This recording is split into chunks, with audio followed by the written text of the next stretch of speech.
Hi friends, ఇది చూడండి. ఈరోజు అయితే శుక్రవారం. సో ఈరోజు డిన్నర్ స్పెషల్ వచ్చేసి చికెన్ పకోడీ, అలాగే చికెన్ కర్రీ, వైట్ అన్నం.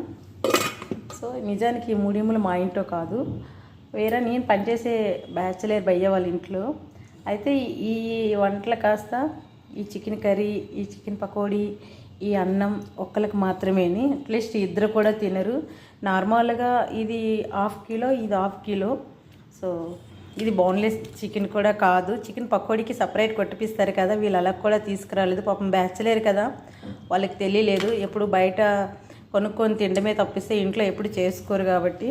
ఎందుకంటే అమ్మ నాన్నకి వదిలేసి దూరంగా ఉంటారు కాబట్టి వాళ్ళు ఎప్పుడు చేసుకొని తినలేరు. సో వాళ్ళ ఇలాంటివి ఏమైనా తినాలి అనిపించేటప్పుడు ఆర్డర్ చేసుకుంటారు, నాతో కూడా చేపించరు. నాకు వస్తుందో రాదని చెప్పి. నిజానికి నాకు కూడా ఈ పకోడీ చేయడం రాదు. నా కూతురుని చూసి నేను నేర్చుకున్నాను, ఎందుకంటే ఆమె మా ఇంట్లో చేస్తుంది. సో ఆమెను చూసి నేను నేర్చుకున్నాను ఈ పకోడీ. నాకు కూడా రాదు. సో దీంట్లో నేను వచ్చేసి అల్లం వెల్లుల్లి పేస్టు, ఉప్పు, పసుపు, కారం, ధనియాల పొడి, జీరా పొడి, అలాగే కార్న్ఫ్లవరు, కాదనుకుంటా 2 గుడ్లు కూడా కొట్టేసా దీంట్లో. సో కొంచెం సాఫ్ట్గా ఉండాలని చెప్పేసి. చూడండి, చాలా మెత్తగా ఉన్నాయి లెగ్ పీసు. ఇలా పట్టుకొని తినాలనిపిస్తుంది కానీ వీలు కాదు, సో వదిలేస్తున్నాను. సో మొత్తానికైతే ఈ చికెన్ పకోడీ, అలాగే ఈ చికెన్ కర్రీ, ఈ అన్నం ఒక్కరికి మాత్రమే, ఒక్కరికి. సో ఈరోజు శుక్రవారం నైటు మీ ఇంట్లో ఏం తిన్నారో కామెంట్ చేయండి. అలాగే నా వీడియోని వస్తే లైక్ చేయండి. సో అంతకుమించి ఏమీ చెప్పలేను. సో అదనమాట విషయం. చూడండి ఎంత కలర్ఫుల్గా ఉంది. సో మాడిపోయిన ముక్కలు కొంచెం అడుక్కి పెట్టేశాను, ఎందుకంటే నేను మా కూతురుతో ఫోన్ మాట్లాడుకుంటూ చేశాను, మాడిపోయింది. దీంట్లో 2 ముక్కలు కూడా నేను టేస్ట్ చేశాను, బాగుంది.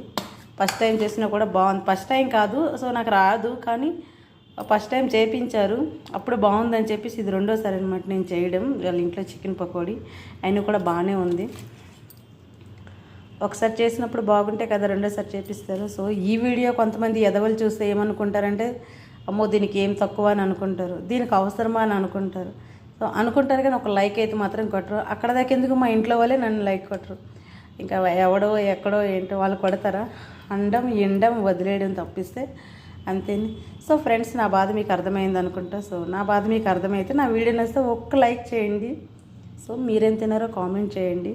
సో ఇదైతే నేను పనిచేసే బ్యాచిలర్ భయ్య వాళ్ళకి మాత్రమే చేశాను, మా ఇంట్లో కూడా కాదు.